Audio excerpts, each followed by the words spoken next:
Welcome, everybody, to the Prayer Revolution. We're so glad that you are here, whether you're tuning in live on Instagram, tuning in live on Zoom, or you're listening later on while you're doing your laundry on SoundCloud or YouTube. If you're doing your laundry listening right now, I just want to let you know you can do your laundry and also tune in live. We have some of our Zoomers right now.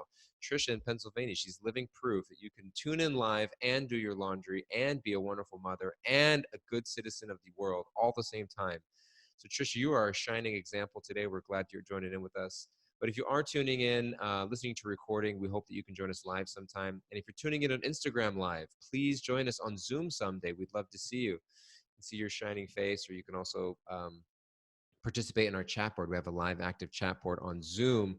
Sometimes the comments and the questions get buried a little bit on the Instagram live feed, so we don't always see them there. So if you're tuning in Instagram live, check us out on Zoom. You can write to us at prayerrevolution@bhakticenter.org or go to bhakticenter.org/online. And we're here every day. Vira Doyal, he's gearing up. Like he looks like he's like ready to get in the fight. He's like, let me in there. Like in the red corner, we have, he's ready. He's ready to connect. He's ready to connect, and he's ready to surrender. That's how he lives his life. But we're here every morning because we believe that there is a need for all of us at every moment to, in times of crisis, it becomes more visceral and real, but it's actually every moment. We want to be led. We want to be led by a divine higher power, by spirit from within. And that all of us are eternal, pure, blissful spirit souls. But we often forget it. I forget it. I mean, I forgot it until I just joined on right now. I was like, oh my God, I got Prayer Revolution. I got to remember I'm a pure spirit soul. And so we remind ourselves every morning, every day, every second. And sometimes we can remind each other. Sometimes other people remind us, but sometimes we have to remind ourselves.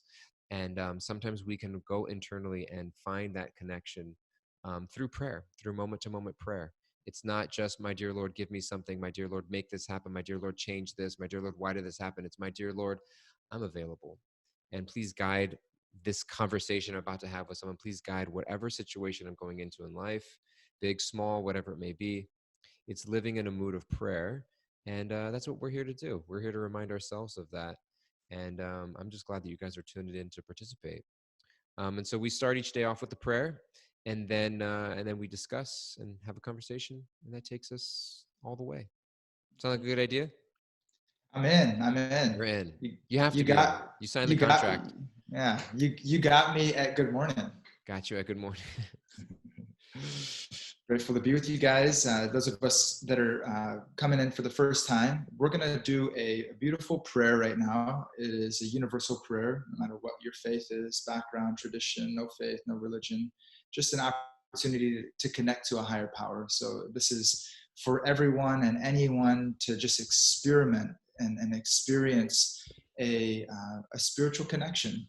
And all we need to do is open up to receive it, open up to receive that divine grace. So we're going to close our eyes, find a comfortable seat or a comfortable pause in our day. You can put your hands together in prayer position if that's something that is resonating with you.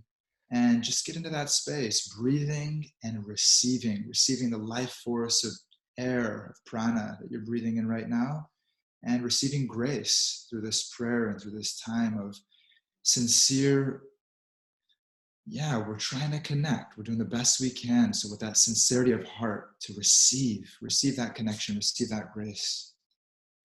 My dear Lord, the life I live is a life aligned with your will.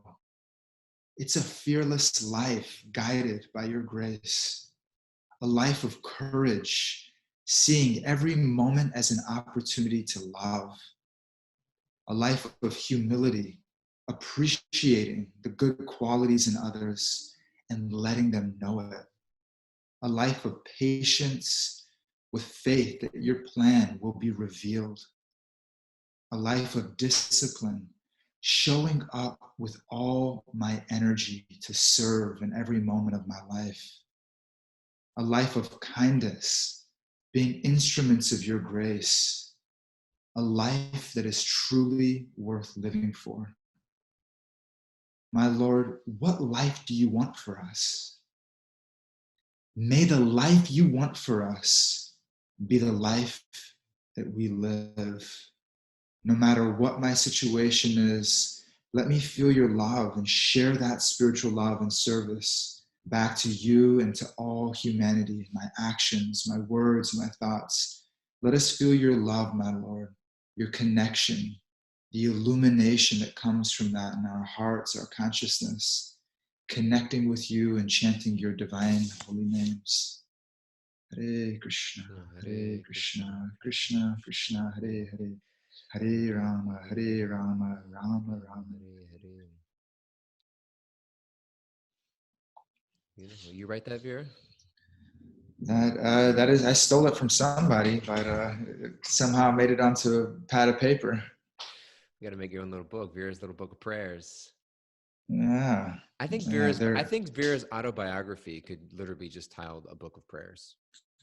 Sounds like a plan to me. You know what? It's so funny you said that. I was thinking about the other days. I was thinking of the different times that I prayed and the different reasons that I prayed, and it's really like I went on like a funny story with it, but just funny that you said that. Let's hear your funny story. Well, I was just thinking about one time, like it just popped up. I was like, all these little random things come up, and I remember being at a party one time when I was in high school. Okay, here we go. Get ready, everybody.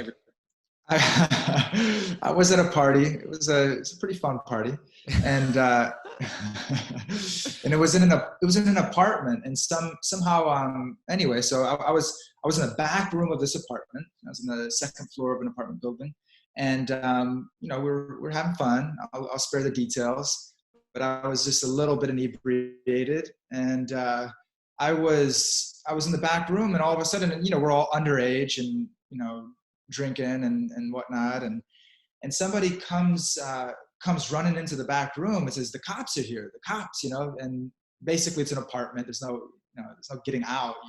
There's a front door, and that's the way out. It's like I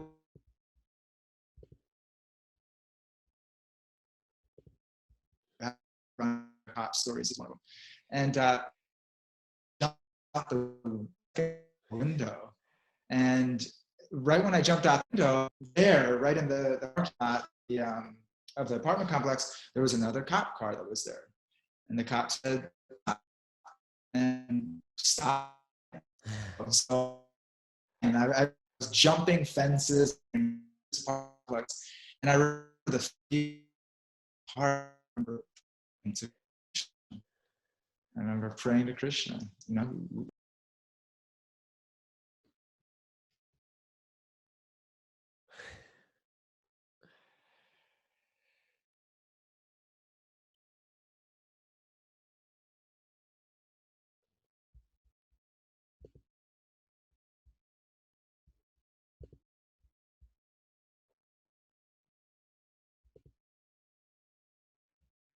That just popped in your mind. He's back on Zoom. Sorry about that, guys. You just made your way out of there? Yeah, I just ran, and I ran, and I ran, and I prayed to Krishna, and I made it to safety. 17-year-old athlete, no one was going to catch me. So this is before you lacerated your liver.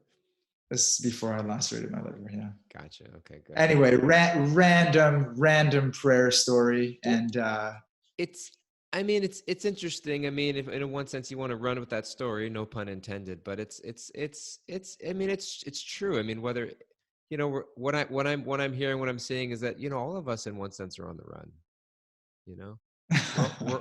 We're all on the run. It's like my puppy. My puppy makes for those who don't know, my puppy makes a cameo appearance in every one of our podcasts. It's like he knows when he's done something wrong. He knows it. You know what I mean? And sometimes he just throws it in your face. And sometimes it's like he's doing something and he's like, are you going to see me? Are you going to catch me? Are you going to notice? And sometimes he does something wrong just to get attention. Yeah. Just to get it, he knows it, just to get attention. But it's like he does something and then he knows he's not supposed to have something in his mouth, or he knows he's not supposed to be scratching what he's scratching. And you come up and like he runs down the hall, and it's like, where are you running to? This hall is a dead end. That. Like there's nowhere for you to go, And so I think sometimes it's that's sort of the that's the point that all of us kind of come to, I think, at some point in the material world. As it's like, my dear Lord, I'm praying for protection. Help me, like I'm running away from it. And I think that it's almost kind of like the greatest. It's like, protect me from myself. Yeah. You know what I mean? It's like, you might be running from the cops, but it's really the material. We're running constantly. It's like, please help me from the destructive patterns I create in myself. Mm-hmm. And at some point or another, the jig's going to be up. You know, Yeah. you know. It's such a great point. I mean, I remember, like, I remember feeling that at different times in my life. It's like the prayer inside is like, God, like, get me away from myself. Like, I'm bad news. Like, somehow, let me not be in control. Like, can you, after this situation, after I get out of this crazy situation, I will give my life over to you. And of course, I didn't immediately do that, but Well, but it's interesting. It's like you said, a friend came into your friend burst into the room and be like, the cops are here, the cops are here. You know what I mean? And it's kind of like, it's like, hey, like, let's, like, wake up. It's kind of it's totally, kind of like totally. it's kind of like I don't know, we're just running with this here, but it's kind of like our spiritual teachers in our life and our friends. They're the people that burst into our room and say, you know what, like, the cops are here, like in your material enjoyment, The like show's over, the kid. show is over. Like, the show's freaking over. You know what I mean? Like, you're in an illusion. You know what I mean? You're thinking that you're gonna get away with this, and you're in freaking illusion. And so sometimes I bet, like, for example, when your friend burst in and said that, did you get angry at him? No way, man. I was like, thanks, buddy. What were you feeling when you did that? I was feeling highly paranoid and fearful, and I went into flight. But you I had an immediate gut flight animal reaction. but did you didn't get mad at your friend, right? No way. No, I was grateful. I was like super grateful. I was like, all right, you stay at the door, and I'm gonna jump out the window. And so I think it's like, who are the people in my I was life that are grateful, who are very the grateful for my friend. who are the people in my life that I'm going to have looking out for me when I recognize that I'm wading a little too far into the deep end of material life. Yeah. We kind of need those people in Totally. who's on the stakeout for us. Yeah, totally. Yeah, I was reading this and I was reading this beautiful I'll pull it up real quick. I was on the good old Instagram yesterday.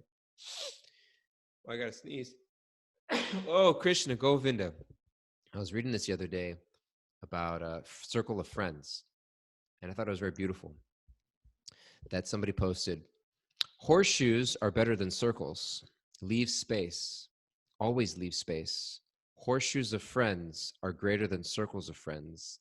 Life can be lonely, stand in horseshoes. Then she wrote in her comment to her own post, if you're standing with others, it's a woman writing. If you're standing with other women in a circle and there's a woman standing alone in your circle's vicinity, the thing to do is notice her, smile at her, come over a bit and say, hi, come join us.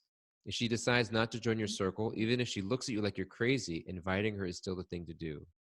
I mean this both with literal circles when you're beyond quarantine and our figurative circles. Let's widen our circles. Let's stand and live in horseshoes. Glennon Doyle, people know that one. And so I think that it's kind of like um it's as I'm hearing you speak and as I'm hearing you share and as I'm reflecting on the story and how it relates into our spiritual life, is that it's almost like a prayer. It's like, my dear Lord, it's asking myself, who are the people in my life that I'm standing in circles with to protect me in my life? Who's the one person or the few people that aren't going to BS me and are going to let me know the things I need to know in order to stay true. Like I'm setting out, because we'll deceive ourselves. Like I heard this one phrase that justification is a service that the intelligence performs for the false ego. Justification is a function that the intelligence performs in the service of our false ego. It's Oh, okay. watch out. It's all right. You know what I mean? It's okay. This isn't that bad. You can do this. You know what I mean? But you have people looking out, being like, no, like, dude, you're gonna get busted. It's not going to work out Mm. for you in the end. And so we stand Mm-hmm. in those circles. And also, who am I looking out for? It's like, who's looking out for me and Mm-hmm. who am I looking out for personally? Mm-hmm. Mm-hmm. And so I was just thinking about that. Thanks for looking out for me in my life here. I feel the same way about you, buddy. And just seeing Jeff sharing in the Zoom chat, DG Doyal, you're so expert at turning all stories and songs into powerful spiritual lessons. It's amazing. It's a salient quality, like being able to see God, being able to see divinity, being able to recognize our a spiritual opportunity, an opportunity for growth and transformation in every experience of our life. And you do that so expertly. I'm talking about a crazy story in my high school youth, and boom, you turn it into this like, thank you. You turned it into this beautiful lesson, and absolutely, who's looking out for us? And Did you I, think I as love it. did you think as you were praying for protection hopping fences that 15 years later you'd be on a morning podcast teaching people how to pray? Like this experience is going to guide people and how to pray in their life. No, no. When I was let's see, when I was really young, I wanted to be a Navy pilot, Really? and then after that, then I wanted to be a professional football player. Thank God that didn't happen. And then the third after that was that people told me in high school, they're like, you got to do what you love. Like that's you find out what you love. What do you love about life? I was like, I love throwing parties. I love to throw parties. I'm gonna be a party planner. That was my next, And I had no idea, in so many ways. Just you sharing that is like it's such a prompt for life I plan for myself. In so many ways is not the life I'm living. In so many ways, the life I'm living is so much greater in so many ways than the life I ever planned for myself. And I recognize that even with the Bhakti Center. I recognize that with so many of the friends that I have in my life, that somehow or other, it's like, like I got chosen by people, or I got chosen by experiences. And of course, then I've had the choice to respond back and to participate. But I never could have imagined New York, Bhakti Center, podcast with Doyle. No, I could never. This was not the life that I had planned for myself. So it's a great blessing, to when thinking about these two kind of aspects of life that I'm kind of in this space right now where I'm not wrestling, but I'm just noticing. I'm noticing this one side of my life, which is what do I desire? What do I want out of life? And what do I believe will really truly be meaningful? What is that life that I have in my conscience, that I have in my dreams, that I have in my heart? And what's the life that God wants of me? What's the life that is unfolding, and that I can surrender to, I can let go of plans, ideas, to be in God's will, to experience that. So I noticed that, and my prayer is like, how do the desires that I have and the consciousness that I'm bringing into my life, like how does that, like, my Lord, I want that to align with your will, whatever that life is. I want it to align with that. And so just hearing that prompt and also just tying it back in, like when I look at the people around me, when I look at you and the example, of your selfless service to community over all these years, whether you were a monk living in an ashram, or you were cooking, meals for people, feasts for people, you're running a restaurant, you're running programming, you just step in, you do whatever it takes, whatever is the needful, whatever life is asking of you. And I see you more and more empowered, more and more like an embodiment and an instrument of grace because of that.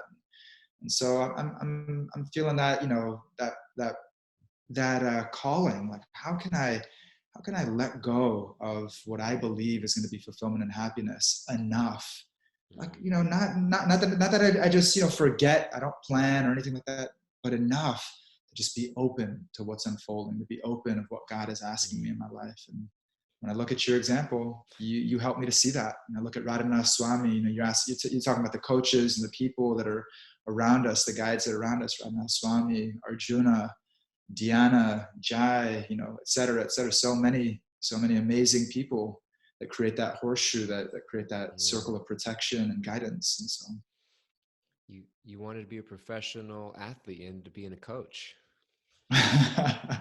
Yeah, somehow or other. Yeah, It's definitely my propensity for sure. It's my yeah. propensity.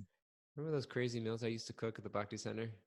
Yeah, I remember those crazy First, like, meals. I don't remember the meals. I remember cleaning up after it though when you bombed the kitchen. Yes. We would clean up after. Doya, for those of us that don't know, one day we will all be out of quarantine and you will all be invited to a festival at the Bhakti Center. You're all invited, every one of you guys. You can fly in from wherever you are. Everyone's dancing, everyone's moving and shaking. That we will invite you, and Doya, you 20 course meals, those unbelievable, mind-blowing spiritual parties in the mouth and I would digestive always system. put we would make a like a paneer sabji, like a dish with paneer in it, like palak paneer or matar paneer, and I always would want to put like so much paneer in it. And I one time made a matar paneer sabji. I put so much paneer in. I'd make it from scratch. We'd get milk and make Gita homemade Nagari. cheese homemade cheese, and make the paneer. And I put so much paneer in this matar paneer sabji for like several hundred people that matar paneer is fresh cheese and tomato sauce with peas. And people were asking for more peas. They're like,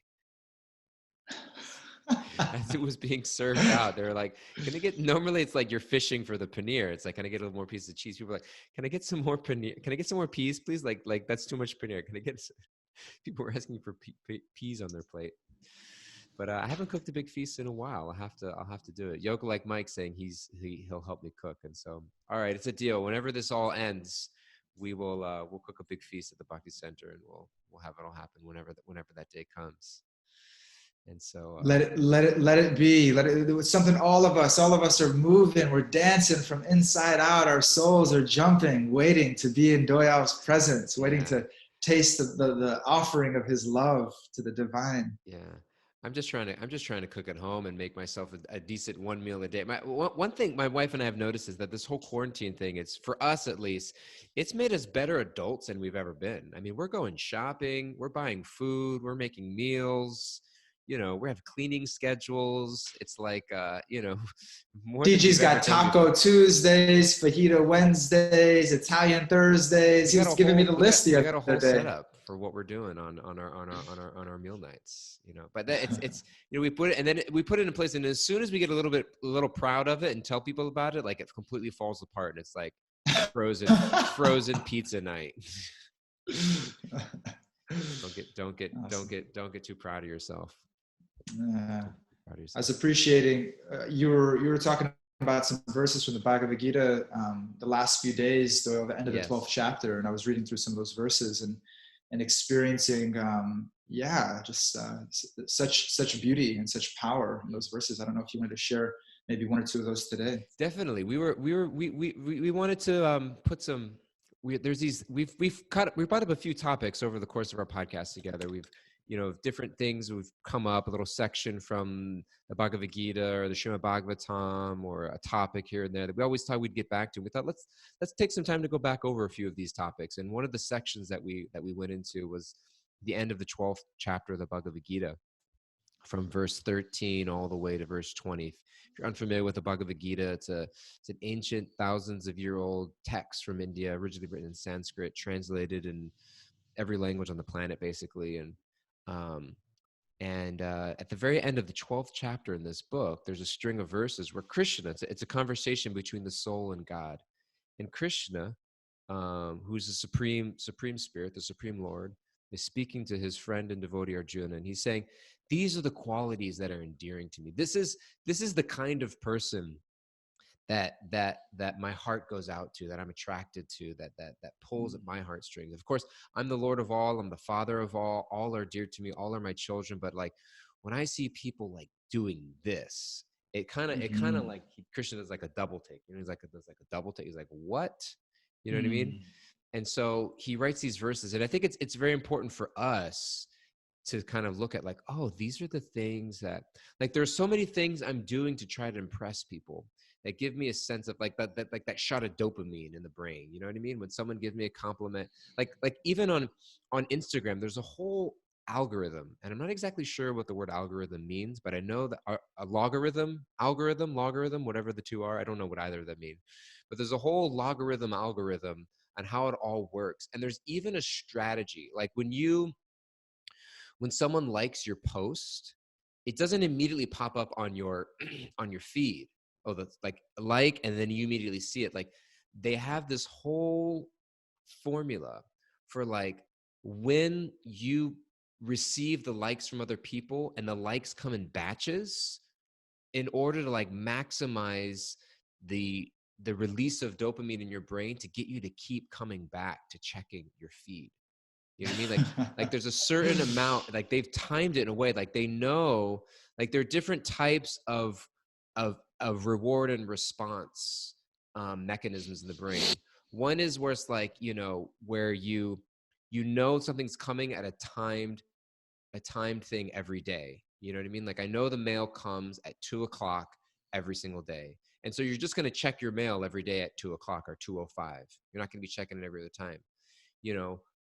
But the most addicting type of response is when a reward is coming, but you don't know when, and you don't know what you need. Like, it's random in terms of your activity, like a slot machine or like an email. Mm. You open up your inbox, there might be an email, there might not be, who knows, And so it's kind of like you open up your feed to check who's been responding to your messages, this or that. Like, they time it in such a way just to keep Hmm? you like enough, like For the like they next don't ticket release it, of so then you keep looking, and then they release something actually like a like no. or a message, and then it's like it's so timed in terms of like what you need to do in order to get that shot of dopamine, and so it's like whatever we're doing in the material world to impress other people, to get people like a comment, someone laughs at your joke, whatever, telling a joke so that people will laugh, so that it makes me feel good. And it's like those are all the things we're trying to do in order to elicit responses. So Krishna's saying these are the things that elicit a response from me.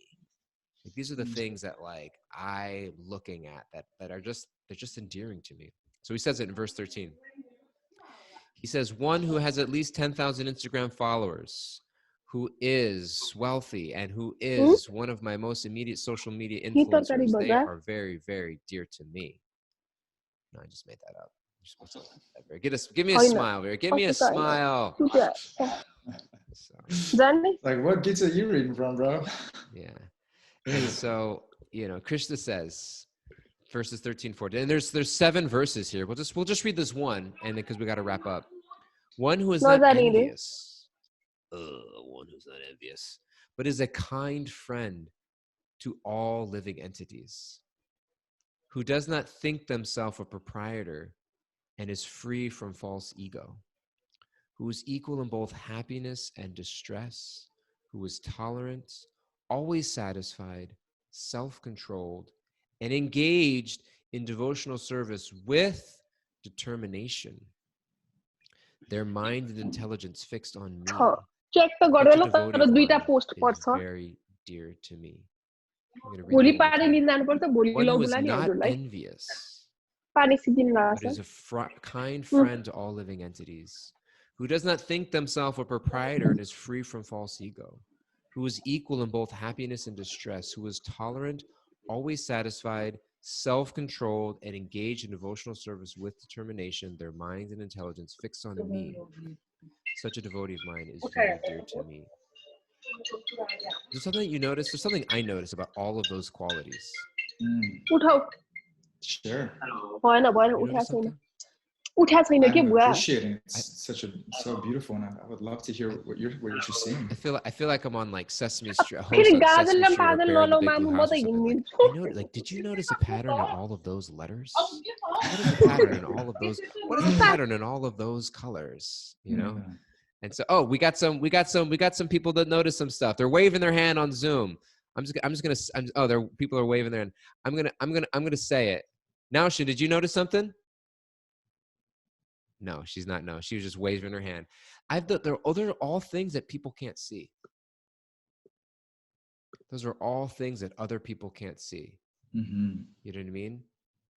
free from false ego, equal in happiness or stress. I mean, you can see it if you really, really, really, really look, but it kind of, it blossoms over time, and it kind of manifests in their being and their energy, but you can't see it physically. But Krishna's saying, I see those things.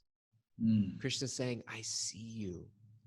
When you're performing your service and you're doing your sadhana, or you're demonstrating acts of kindness, or you're exhibiting acts of devotion, or you're just surrendering internally in your heart and just slowly starting to relinquish that sense of control, you're just shifting your consciousness. Krishna's saying, I see you. I see you, even if nobody else sees you.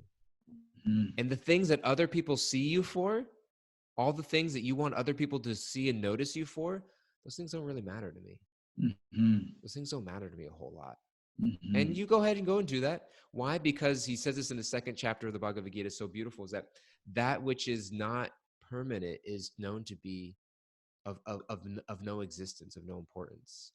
So all the things that other people are seeing you and noticing you for, at the end of the day, it's like, you talk about, Vira, you want to be a professional athlete. And it's like, it's like, you look at even professional sports these days, and it's like, you see these old people, what do they do? Become commentators, and then they die. You know what I mean? It's like, are they just grow up and they get injured and they lose. It's like, at a certain point, it all, like there's that big ESPN documentary right now called The Last Dance, a story of Michael Jordan, the Chicago Bulls. It's like a big sensation in the sports world. And it's like, Michael Jordan's old and he's done. You know what I mean? But like, still trying to like squeeze out juice of those memories of the championships. You know what I mean? So Krishna's saying, you go and do that. You go be seen. At a certain point, you're going to be unseen. At a certain point, you're going to be unseen. By those same people, they're not going to see you no more. Whether it's Michael Jordan, Kobe Bryant, LeBron James, who's next? Who's next to be seen? Whose career is about to end? So all of our careers are going to end in the material world at some point. And someone's going to bust into the room and say, the cops are here. And we're going to start running. And Krishna's saying, why wait for that moment? Why wait for that moment? Start now. And it's going to be hard because you're not going to get the validation and recognition you're used to getting, but I'm reassuring you, I see you. I will see you in that journey. I will meet you. This is the algorithm for our spiritual media to be seen and recognized, and to feel that gaze of unconditional love from God, to feel that likeness, to feel that love, to feel that that's what we're looking for, right? And that's what I'm hearing you share right now, is how can we move toward these beautiful qualities in our life a little bit more today, so that we're truly seen on the spiritual level. Totally. People were saying you couldn't hear me. Was I muted? No. I hope. No, they were talking. Somebody had their volume up. Yeah. All right. On that note, thanks for tuning in, everybody. We love you guys so much. Please keep in touch with us. We'd love, if you have questions you'd like us to address on the show, or just feedback, we'd love to hear from you. And you can be in touch with us by writing to prayerrevolution@bhakticenter.org. Write to us. I check my email every day. I'm waiting for that dopamine hit. That's where I get my validation, is when I get your emails. And so hit me up. I'm waiting. prayerrevolution@bhakticenter.org, or just go to bhakticenter.org/online. You can catch our recordings, share them with a friend, share us on Instagram. Let people know that we're here, because we love to have you and all your friends with us. We appreciate you guys. We love you guys. And we're here every day. Any other announcements, Vira? Things you want people to know about? I mean, there's all kinds of things, but I feel like sometimes I'm like a Craigslist ad at the end of our episode. You're great, DG. You're perfect. You're concise, and you share from your heart all meaningful matters. So thank you. Beautiful. Something beautiful to tune in next week, next Saturday, May 9th. Radhanath Swami, Raghunath Prabhu are going to be doing an all-day, one-day online virtual retreat with the Bhakti Center. We're going to have John V. Harrison doing songs of devotion. We're going to have Yogi Charu doing Yoga Nidra. We're going to have Jai Hari doing morning meditation. Raghunath's going to do online asana. We're going to have questions and answers with Radhanath Swami. We're going to have storytelling from Raghunath. We're going to have classes from Radhanath Swami himself. It's going to be a beautiful, beautiful day. 7:15 a.m. to 5:15 p.m. Eastern time. Go to the Bhakti Center website, get your ticket, buy a ticket for a friend. Do a friend a favor. Buy them a ticket for a friend. They'll appreciate it. They'll love you for it. It'll be a wonderful day. We were planning this day and we're like, well, people want to be on their computers all day long for this one day retreat. I'm like, people are already on their computers all day long. How many people are after they're hanging up here, they're going to their next Zoom call? You know what I mean? There's a few of you out there. I know you are. You know you're just going to your next Zoom call. So anyways, we love you guys. We'll be in touch, and please stay in touch with us, and we'll see you soon, huh? Thank you, Vira. Love you, bro. Love you so much, Vira. You are You too, amazing. You're a loving light. You're a beautiful soul. You are seen. You're valued by Krishna and me. I'm gonna keep. I send Vira a text message every night just to wish him Betty Poo, wish him good night, and make sure that he knows he's loved. And so We're dancing, DG. You got us dancing again. We love you. Got to get that outro music. If you have suggestions for outro music, please let us know. We're thinking Johnny V. Harrison, Gore Vani, or Biggie Smalls. Those are our three. Let's get a little remix. Get a remix. George Brooklyn, Weiss, thanks for being here, heard. George. I'm so glad you joined us in on Zoom. Don't know if you're still here. We love you guys. I'm tuning out. I gotta run. See you next time. Hey. Yeah, I'm ready. See you later, guys. Bye, Vivi.